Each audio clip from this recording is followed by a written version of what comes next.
Hello guys, आ गई हूँ मैं फिर से आपके सामने ज्योग्राफी के उसी चैप्टर को कंटिन्यू करने जो मैं आपको एग्रीकल्चर पढ़ा रही थी। और एग्रीकल्चर में आपको मैं मेजर क्रॉप्स ऑफ इंडिया बता रही थी। आज थोड़ा सा मेरा my throat is little bit choked. मेरा ख्याल है कि आपको मेरी आवाज समझ आ रही होगी। चलिए आगे बढ़ते हैं अपने टॉपिक की तरफ। ठीक है, तो अब हम पढ़ेंगे ऑयल सीड्स के बारे में। सभी लोग जानते हैं कि हम मस्टर्ड से, सरसों से, तिल्ली से, कोकोनट से, सोयाबीन से, मूंगफली से यानी ग्राउंड नट, सोयाबीन, कोकोनट, इन सब से हम ऑयल निकालते हैं। और ना ही ये ऑयल हम खाते हैं बल्कि अपने बालों में भी यूज करते हैं। तो आज हम जानेंगे कि कहाँ कहाँ ये ऑयल सीड्स उगाए जाते हैं और वर्ल्ड में हमारी ऑयल सीड्स पोजीशन क्या है, यानी इसकी प्रोड्यूसिंग पोजीशन क्या है, और हमारे यहाँ किस किस स्टेट्स में ये ऑयल सीड्स पाए जाते हैं। ठीक है, तो सबसे पहले हम जान लेते हैं कि पूरे वर्ल्ड में हमारी पोजीशन क्या है। 12% यानी 12% of the total crops in the world, यानी कि हम जितना हिस्सा उगाते हैं ऑयल सीड्स का वो पूरे वर्ल्ड का कितना है, 12% है। और अब जानेंगे कि इसमें वैरायटी क्या क्या है, कौन कौन सी है। यानी हम ग्राउंड नट ग्रो करते हैं, हम मस्टर्ड यानी सरसों ग्रो करते हैं, हम सोयाबीन ग्रो करते हैं जिसे हम अपने खाने में इस्तेमाल करते हैं, ना कि ऑयल इस्तेमाल करते हैं। बल्कि आपको पता होगा बहुत से लोग सोयाबीन की बिरयानी, सोयाबीन की तहरी, सोयाबीन की सब्जी, सोयाबीन के कबाब, ये सारी चीजें, और कोकोनट, इन सबसे हम सबसे ज्यादा। और अगर हम इसको तिल्ली भी ऐड कर लें, इसमें तिल्ली का भी ऑयल हम यूज करते हैं। आपको पता होना चाहिए कि हमारे यहाँ जितने भी ऑयल बनते हैं बालों में लगाने वाले, सब में तिल्ली का तेल यूज होता है। और तीसरी बात अब हम जानेंगे कि कौन कौन से स्टेट्स हैं जहां पर ये सारी क्या नाम है ऑयल सीड्स का सबसे ज्यादा प्रोडक्शन किया जाता है। Which are the highest states which produce the oil seeds. Andhra Pradesh, Tamil Nadu, Gujarat, Maharashtra. देखिए, एक उसमें पढ़ना है, आपको ज्यादा कुछ नहीं करना है। ऑयल सीड्स कौन कौन से हैं, ground nuts, mustard, soybean, coconut, तिल्ली। हमारा क्या कंट्रीब्यूशन है पूरे वर्ल्ड में, 12% of the total crops we grow in our India. ये हमारा कंट्रीब्यूशन है पूरे वर्ल्ड में। स्टेट्स कौन कौन से हैं, आंध्र प्रदेश, तमिलनाडु, गुजरात और महाराष्ट्र। ठीक है, बहुत ही शॉर्ट में आपको बताऊंगी किस तरह से पूछा जाता है, यही सब पूछा जाता है, वही मैं आपको बता रही हूँ। आगे बढ़ते हैं अपनी दूसरी क्या नाम है मेजर क्रॉप की तरफ, जिसको हम कहते हैं टी। सभी लोग जानते हैं usually the T is started from the Japanese. सभी लोग कहते हैं, ऐसा कहा जाता है कि जापान से ही टी पीने का जो ये प्रोसेस है या शौक है स्टार्ट हुआ। टी आजकल पूरे वर्ल्ड में हर इंसान चाय पीता है। ठीक है, तो टी के बारे में सबसे पहले हम बता दें क्लाइमेट कैसा होना चाहिए। ट्रॉपिकल और सब ट्रॉपिकल का मतलब आप अच्छे से समझते हैं। वार्म होना चाहिए, थोड़ी ह्यूमिडिटी होनी चाहिए। सभी को पता है कि हिल्स एरियाज में टी को प्रोडक्ट करते हैं, इनके प्लांटेशन होते हैं। ठीक है, ठीक है। तब तो याद रखने वाली चीज क्या है कि ट्रॉपिकल होना चाहिए और सब ट्रॉपिकल होना चाहिए, यानी वार्म होना चाहिए क्लाइमेट। अब जान लेंगे स्टेट्स कौन कौन से हैं। आसाम है, दार्जिलिंग हिल्स है, वेस्ट बंगाल है, तमिलनाडु और केरल है। ठीक है, यानी हम किस तरह से याद रखना, सभी को पता है, वैसे मोस्टली लोग जानते हैं दार्जिलिंग और Assam, and Assam are famous for the production of the tea, लेकिन including with the West Bengal, Tamil Nadu and Kerala. ठीक है, तो असम, दार्जिलिंग, वेस्ट बंगाल, ये हमारा जो क्रॉप है वो कमर्शियल क्रॉप में आती है, प्लांटेशन इसको कहते हैं हम। ठीक है, ये आपको याद रखना है।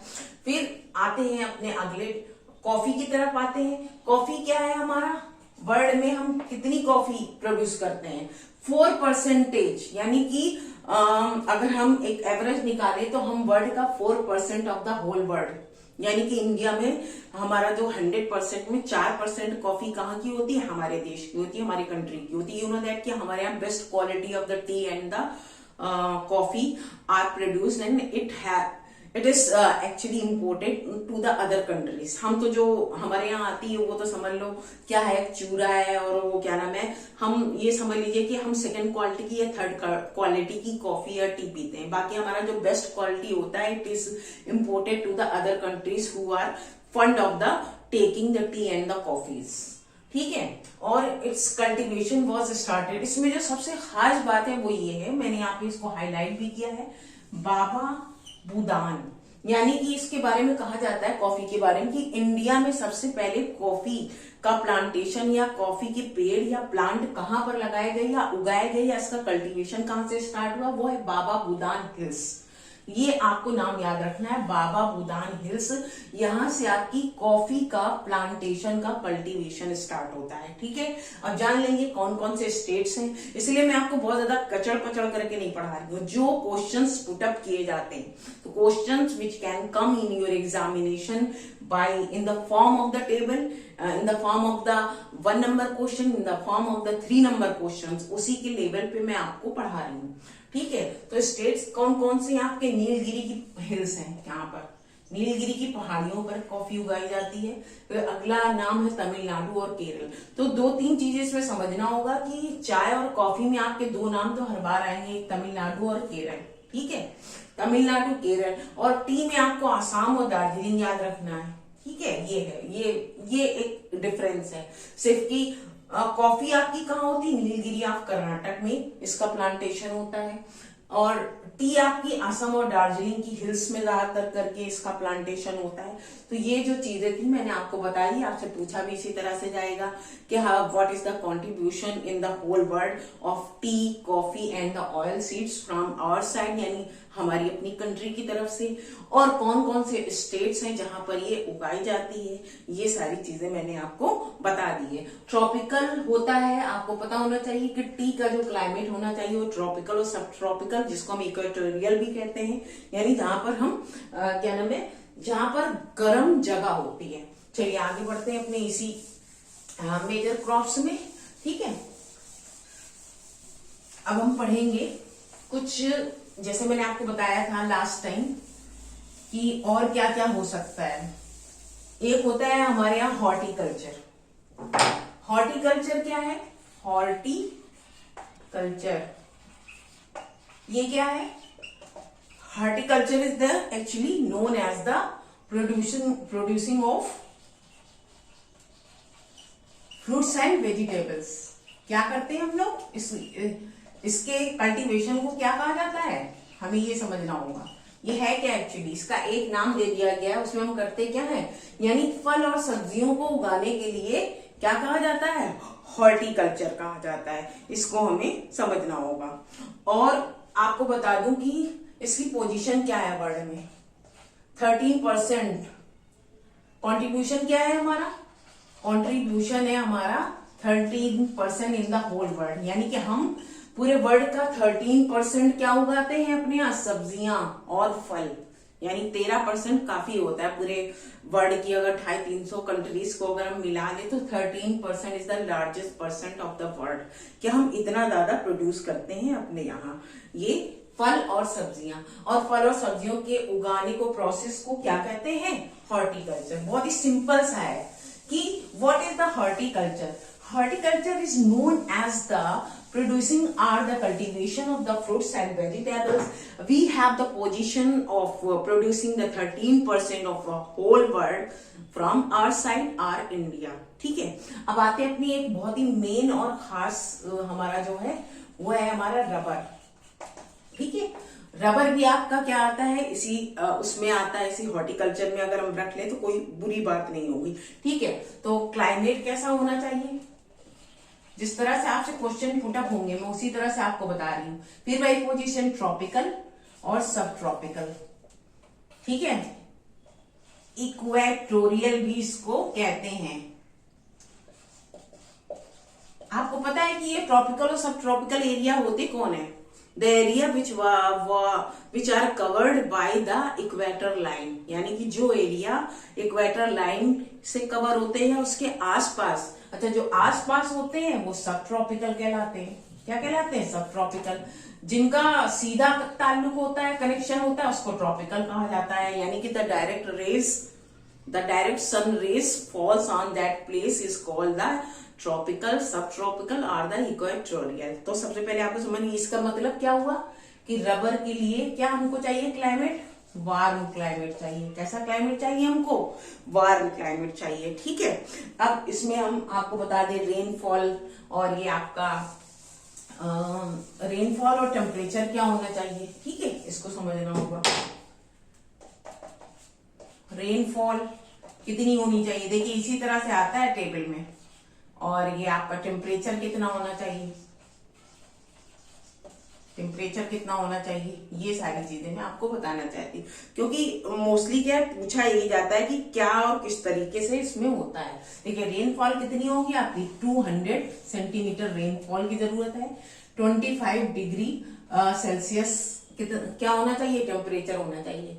ये क्या होना चाहिए, रेनफॉल हमें कितनी चाहिए, क्लाइमेट कैसा होना चाहिए, ट्रॉपिकल सब ट्रॉपिकल होना चाहिए, इक्वेटोरियल भी बोल सकते हैं आप। रेनफॉल कितनी होनी चाहिए, 200 सेंटीमीटर होनी चाहिए, और टेम्परेचर कितना होना चाहिए, 25 डिग्री सेंटीमीटर होना चाहिए। आइए अब पढ़ते हैं किस किस स्टेट्स में इसका प्रोडक्शन होता है, यानी कौन से वो स्टेट्स हैं जहां पर ज्यादा से ज्यादा करके आपकी ये उगाई जाती है। जैसे आपका सबसे पहला नाम क्या होगा, केरल, उसके बाद आपका आ गया तमिलनाडु, तो उसके बाद आपका आ गया कर्नाटक, ठीक है। ये वो क्या नाम है स्टेट्स हैं हमारे। Kerala, Tamil Nadu and Karnataka are the largest producer of the rubber. Rubber सभी लोग जानते हैं, रबर एक तरह की गोंद होती है जो पेड़ों की छालों से निकाली जाती है। उसको इसके लिए क्या लगाए जाते हैं मालूम है, इसके निकालने का तरीका होता है, थोड़ा सा उसको उसके तने को होल किया जाता है या उसको थोड़ा सा डिग कर दिया जाता है, फिर उसके बाद बड़े बड़े बाउल या कुछ कटोरा टाइप का उसको लटका दिया जाता है। वो फिर धीरे धीरे वो गोंद या जो भी व्हाइट रंग का जो आपका एलिमेंट होता है, जो पदार्थ होता है, वो धीरे धीरे रिस्क कर उसमें भरता जाता है। इस तरह से हम कलेक्ट करते हैं रबर को। फिर उसके बाद उससे तरह तरह के प्रोडक्शन बनाए जाते हैं। आप सभी जानते हैं सारी ये पाइप है, रबर की चीजें हैं, जितनी इलास्टिक है वाली चीजें हैं, या हम जिनको हम खींच सकते हैं, ये सारी चीजें क्या है, रबर से ही बनाई जाती है। ठीक है, आगे आते हैं अपने अगले क्या नाम है एग्रीकल्चर की तरफ, जिसको हम कहते हैं फाइबर क्रॉप। फाइबर क्या कहते हैं, फाइबर क्रॉप। इसी फाइबर क्रॉप में हम ले सकते हैं आपका कॉटन ले सकते हैं, और ये आपका ले सकते हैं सिल्क ले सकते हैं, ठीक है। और ये सिल्क के प्रोडक्शन को क्या कहते हैं, सेरीकल्चर कहते हैं। क्या कहते हैं, सेरीकल्चर कहते हैं। आपको पता है कि silk it is produced by the insects.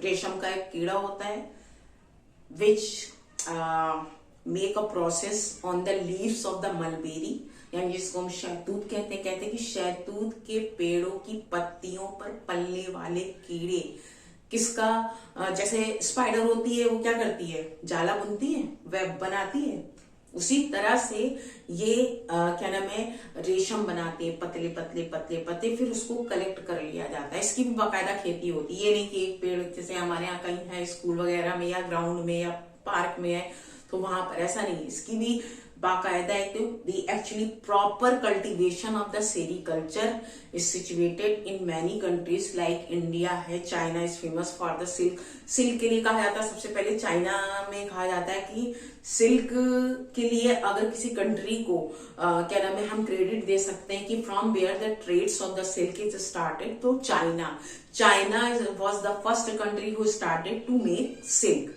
ऐसा कहा जाता है। ठीक है, तो इसके ये सेरीकल्चर हो गया। तो अब बात कर लेते हैं हम कॉटन की। देखिए ये तो आपको पता चल गया कि हमारा जो सिल्क है वो किस तरह से बनता है। रेशम के कीड़े क्या नाम है सिल्क का धागा बनाते हैं, ठीक है, और इसके भी बाकायदा प्लांटेशन किया जाता है। अब कॉटन में आ गए, कॉटन क्या है, कॉटन में India is the third country for producing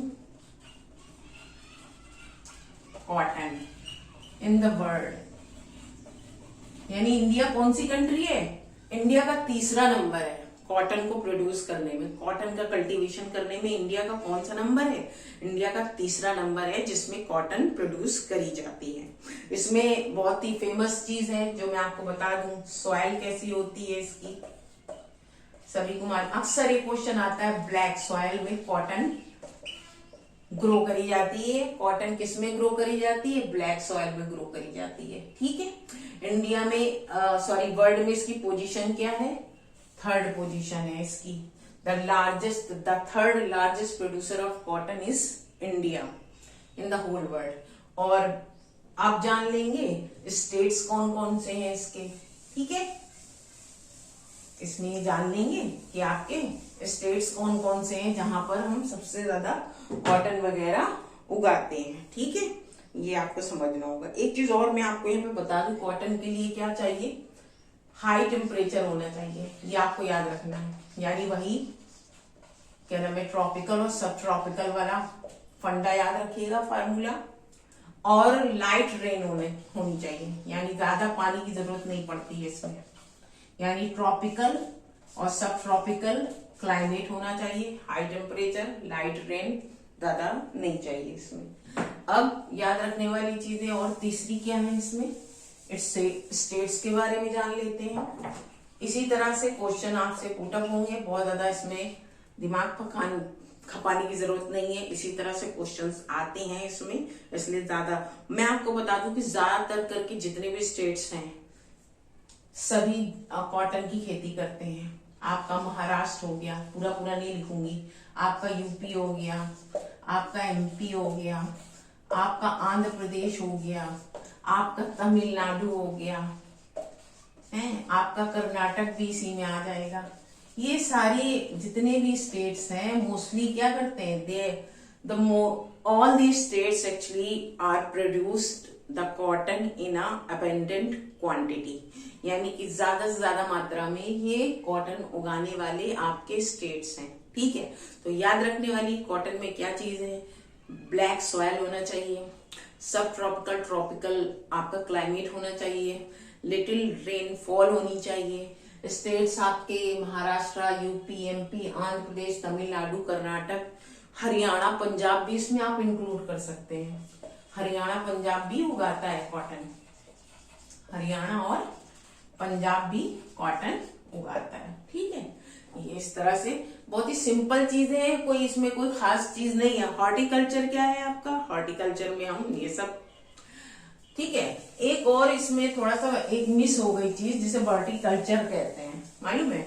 उसमें क्या है, जो बेल वाली जितनी भी आपकी जैसे अंगूर है, बेल वाले जितने भी फल हैं आपकी, रस भरी है, इस तरह के जितने भी जो जूस वाले, चूसने वाले, जो बहुत ही जिसमें रस भरा होता है उसे वर्टिकल्चर कहते हैं। इस तरह के जितने भी फ्रूट्स उगाए जाते हैं वो सारे किसके प्रोसेस में आते हैं, वर्टिकल्चर कहते हैं उसको। ठीक है, चलो आगे बढ़ते हैं अपने लास्ट, बिल्कुल हम चैप्टर के बिल्कुल लास्ट में पहुंच गए हैं।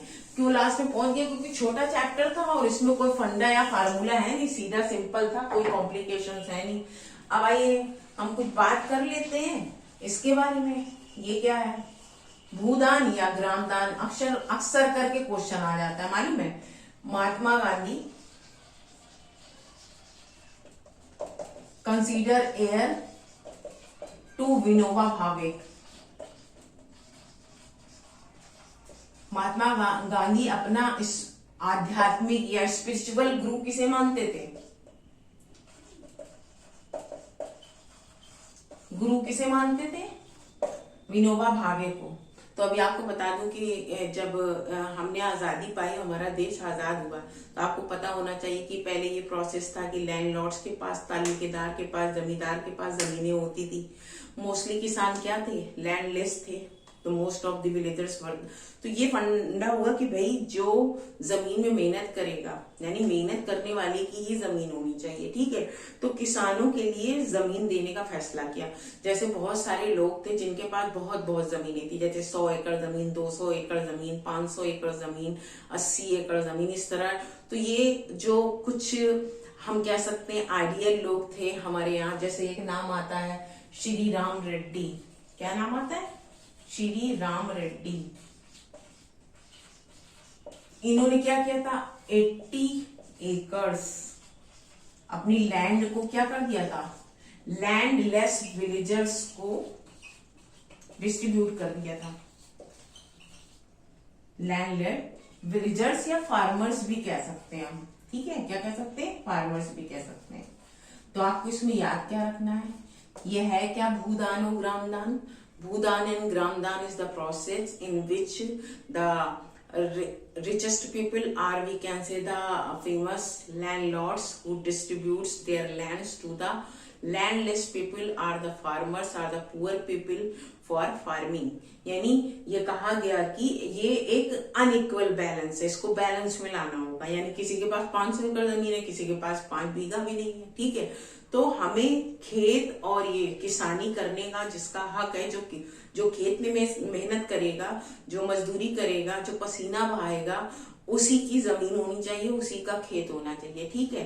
तो इसी प्रोसेस को भूदान और ग्रामदान के नाम से जाना जाता है। इसको स्टार्ट करने वाले महात्मा गांधी थे। महात्मा गांधी ने रिस्पॉन्सिबिलिटी विनोबा भावे को दी थी। विनोबा भावे महात्मा गांधी के स्पिरिचुअल गुरु कहे जाते हैं, वो उनको मानते थे गुरु।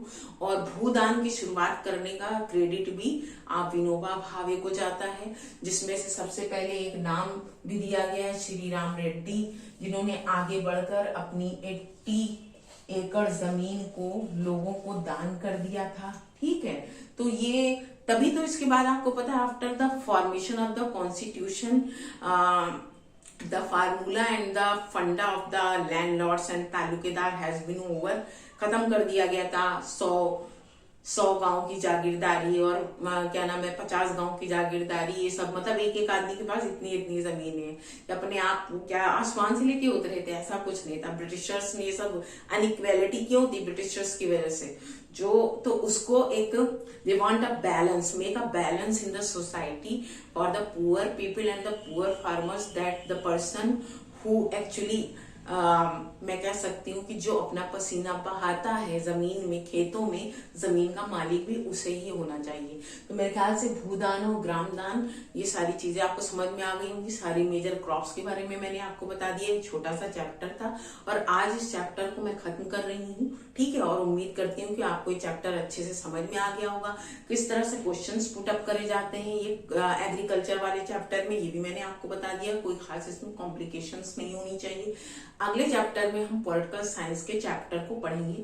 तब तक के लिए बहुत बहुत शुक्रिया। मुझे आप लोगों के सपोर्ट की और आप लोगों के लाइक और शेयर की बहुत बहुत जरूरत रहती है। ये आपकी मेरी तरफ आपका जो ये छोटा सा काम है, छोटा सा 1 सेकंड का काम है, ये मेरे लिए गुरु दक्षिणा की तरह होगा। Okay, bye bye for the till the next video, bye.